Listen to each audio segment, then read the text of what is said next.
What's going on, y'all? Sam and Slam here in my bedroom. And here for another Slam movie review. Um,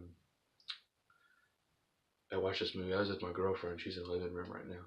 She's sick. Kaylin's sick. She's just earache, sinus infection, or something like that. So I hope she feels better. But I did watch a movie. I tried to watch Loser. It's an old 2001 film with Jason Biggs, but I didn't get time. But I got to see, let's just see right now,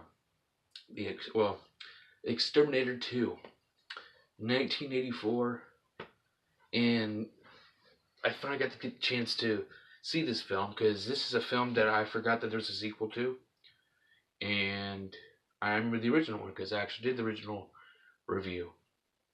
I'm gonna try to find it and add it to my info.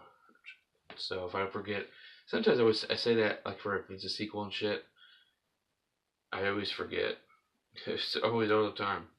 But we're following what's his face? His face is the exterminator is played by Robert Ginty.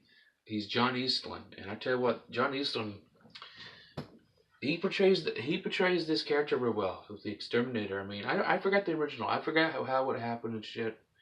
He's just a vigilante getting justice because his friend died.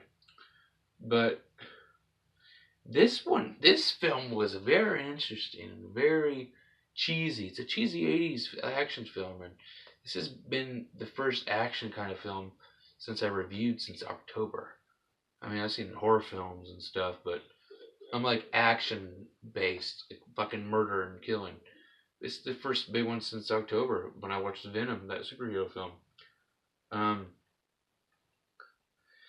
I enjoyed this film. It was very entertaining. The score of this film, it's like you feel it's softcore porn. It's the feel of the '80s and shit, and it went well with this film, but it was non-stop almost every fucking shot. And I tell you about this film, I mean, it's like the people who did Death Wish 3 watch this because that's basically what this is. It's basically the exterminator against this fucking gang, this fucking New York gang or whatever.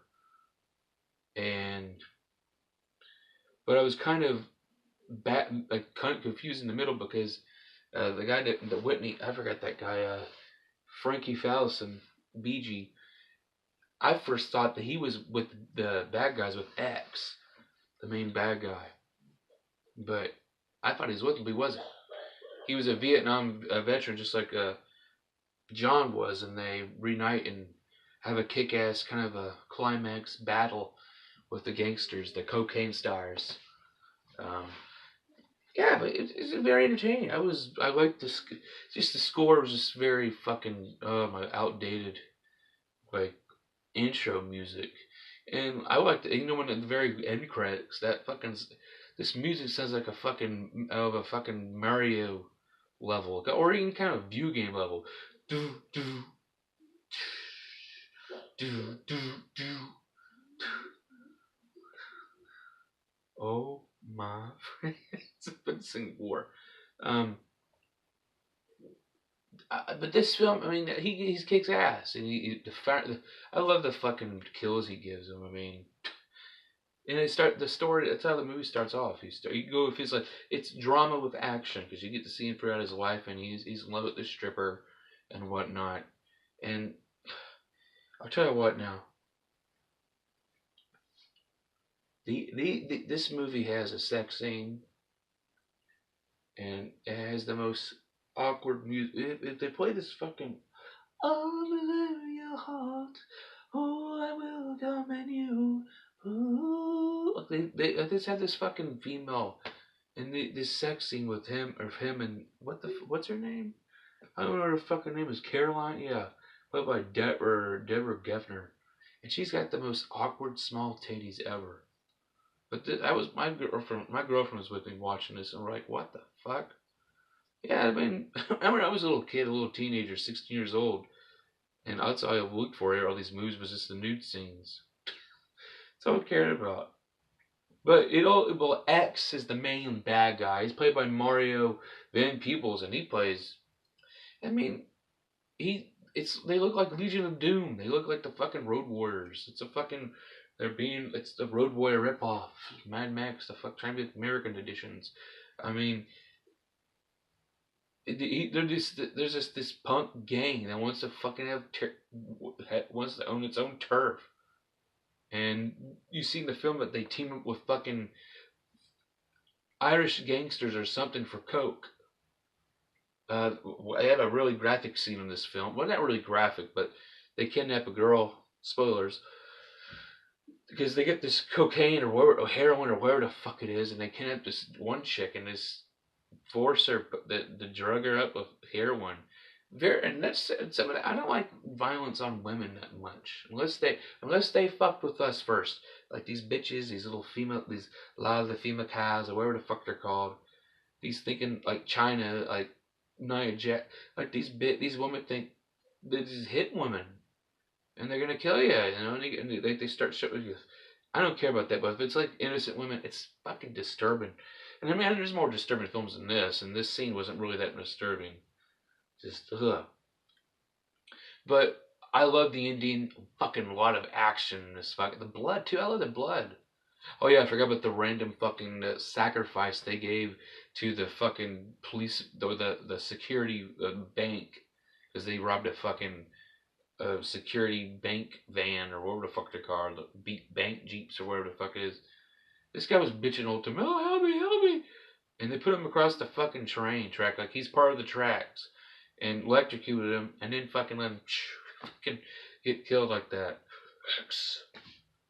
But John Eastland, at the very end of the day, when him and his buddy, fucking Gigi, they fucking have that fucking dumpster truck, and just go fucking mayhem. Oh, then Gigi dies, but John Eastland's he's like the fuck, he's a like vigilante killer, like him and fucking him and Paul Kersey, Charles Bronson's character from Death Wish. If they should have made a movie together. They should have met and did something together because I would fucking enjoy that. They like it. Well, I mean, I'm trying to think like the Exterminator. He reminds me of like a good version of fucking Michael Myers. I mean, I'm just saying how his character.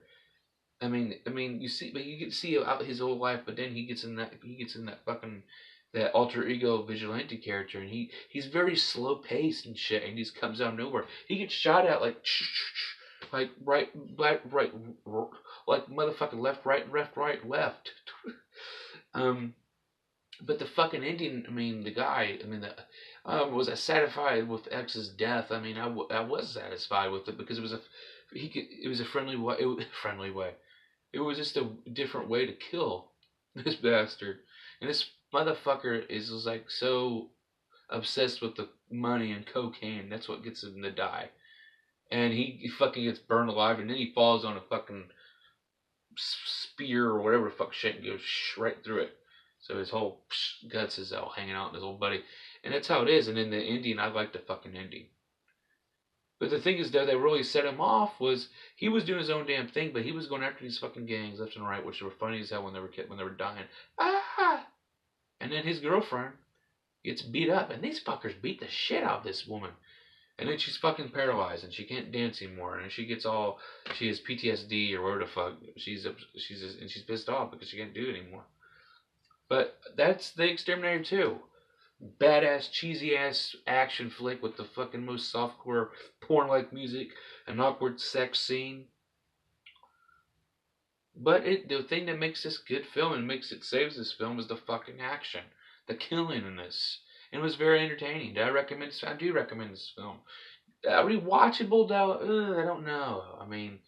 Watching this was maybe one and done for me, maybe. Yeah, it's a film that it's good to watch through, but it's not a favorite. I wouldn't call this a favorite film. Just the action, everything. Even the first one. These are one and done for me. I just want to get this on film that I reviewed this flick. And watching these films are like they really are motivating me to watch the rest of the Death Wish series. Because I still have the Blu-ray somewhere of the Death Wish 2, 3, and 4. And there's also a 5, but I can find it on the App Store. But so maybe I'll be checking that out soon. But good film, I recommend it, and not rewatchable though. But I'm STS, and we see you again for the next Slam review. Peace.